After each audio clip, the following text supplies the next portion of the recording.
Well, hello there and welcome to the channel. And in this video we are going to be talking about the four plants that one of my favourite gardening presenters, Monty Don, has recommended that in the month of November you have your cold winter protection available to go on at short notice. Now, as he says in his report, this is regarding container grown plants, so there is a little bit more information that you will need to know. So let's get into it. Let's start with plant number one, and that is your actual pomegranate. Botanically known as Punica granatum, the pomegranate is believed to have originated from the areas around Iran, Afghanistan, although it's been widely cultivated throughout the Mediterranean basin. But when it comes to growing it here in the UK, it really is on the very edge of where it can grow, especially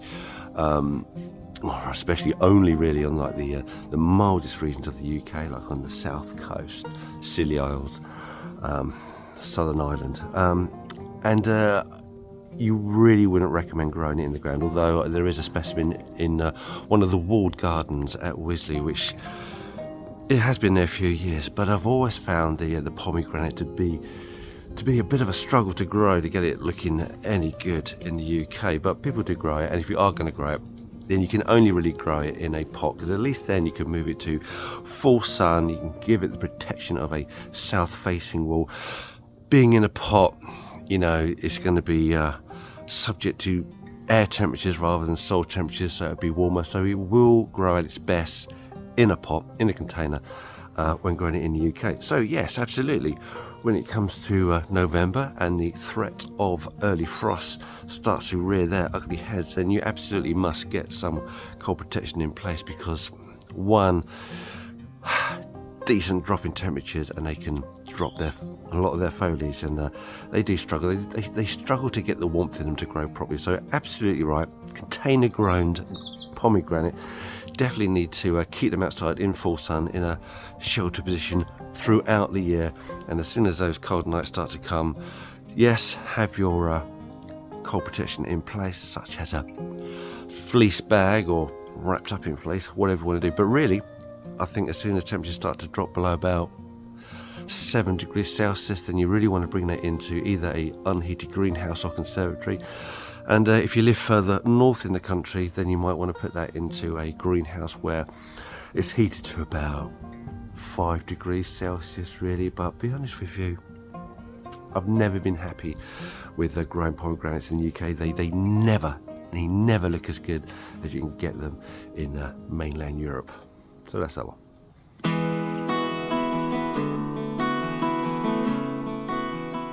Now, Monty Don's second choice is the Sweet Bay Laurus Nobilis. But to be fair, here on the south coast, we don't really have a problem with cold temperatures in November on container grown specimens.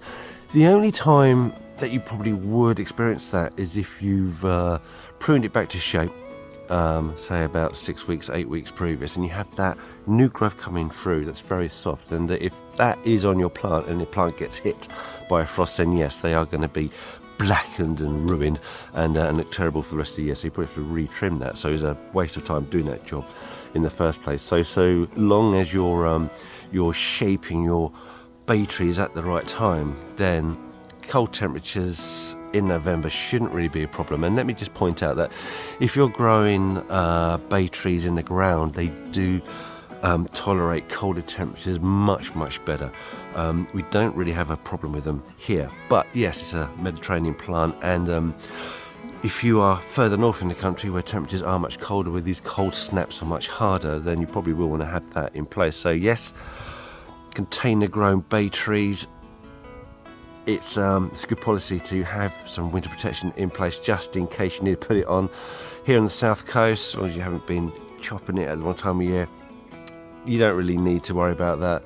And if it's in the ground and you're not messing around with it, then it doesn't really come into it. It's perfectly fine. We have temperatures down here that go down to about -7, sometimes -8, as we had a few years back. There's been no problem with our bay trees. So bay trees, yes, if you're further north, further south, not really.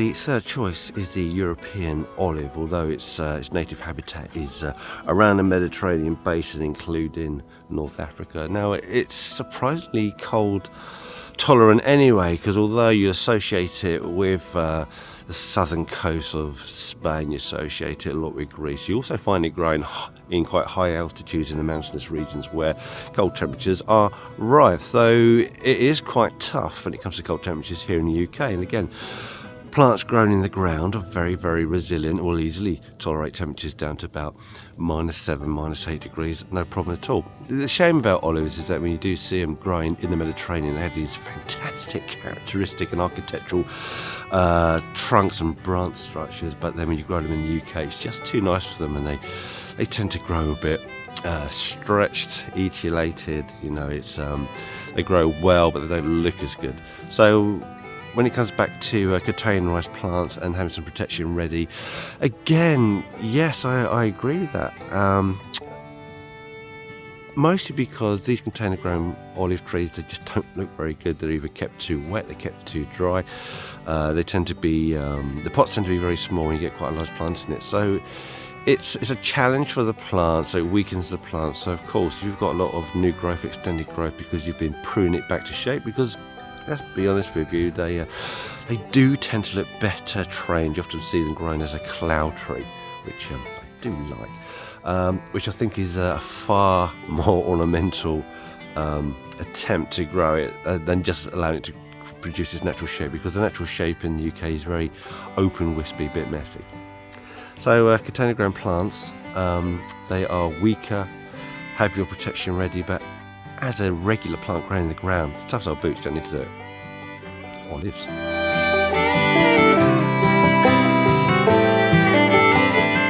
Now, plant choice number 4 of Monty Don are your citrus. Now, the problem with citrus is that there is a decent range of species, an absolutely enormous range of cultivars and hybrids that have been developed over the past 1,000, 2,000 years. So the range is huge, and because the range is huge, the hardiness of these plants is also huge. So what we're going to do, we're going to break it down. So to start off with, we're going to talk about the hardiest ones.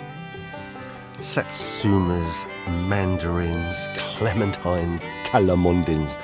These are all known to be extremely cold hardy. In fact, they say that they can take temperatures down to -9 degrees Celsius, but the problem is it may survive those temperatures, but flipping heck, what condition are they going to be in come the spring, because there's going to be a load of cold damage on the extremities of those stems. But cold hardy they are, and we're not talking about -9, we're talking about sharp frost. So with regard to those, I really wouldn't worry about it too much. I would just put them in a sheltered area with a container grown. All of those aren't particularly big, so you could put them in your greenhouse, under your porch, wherever you want to put it. But regarding worrying too much about having some protection on them, I really wouldn't worry too much. However, the next one I would worry about, and those are the citrus lemons. And there are a few varieties out there that are considered pretty hardy, like the Mays variety, which is I believe that's a lemon orange cross. I'm not quite sure if that's absolutely right, but something like that. And again, none of these do particularly well in the ground. I really wouldn't grow lemons in the ground in the UK. Grown in a pot, you can get some absolutely superb specimens. They will flower, they will fruit, and they will do really, really well. Like all the plants we've considered talking about here, they do need to be kept in full sun in a lovely sheltered position.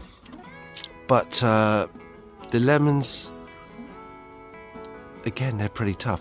The cold hardy ones, and you know, do your research. Make sure that the name variety you have is cold hardy. Otherwise, we're going to be talking about something else. Make sure they are cold hardy, and if they are, you'll probably be fine in November. You probably won't need to put protection on them. But anything else, yes, you will. Especially oranges. Oranges just aren't going to take it. So, with regards to any citrus that you know isn't hardy, then you must have cold protection on it.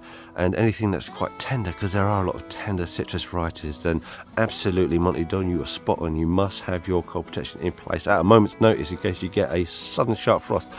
And again, overwintering, you need to bring those into a sheltered, protected environments such as a greenhouse, and for some of these varieties, once again, you may need to put some heat in it to around about 5 degrees, possibly 7 degrees Celsius. So let's conclude.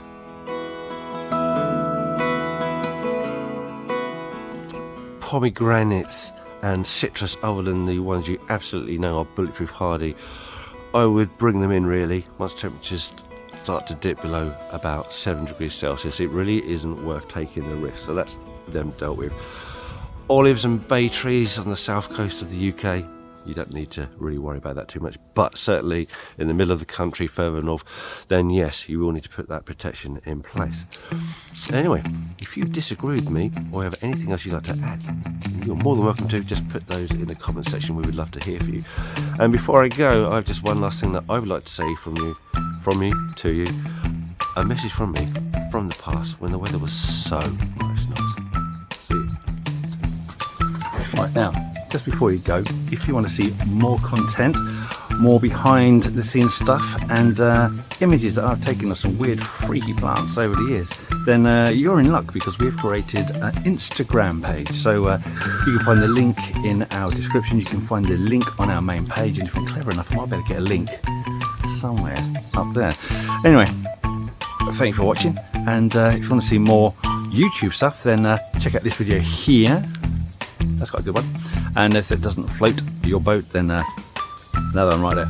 And enjoy these while I still got the strength, imagination and aptitude to make them. Thank you for watching. Goodbye.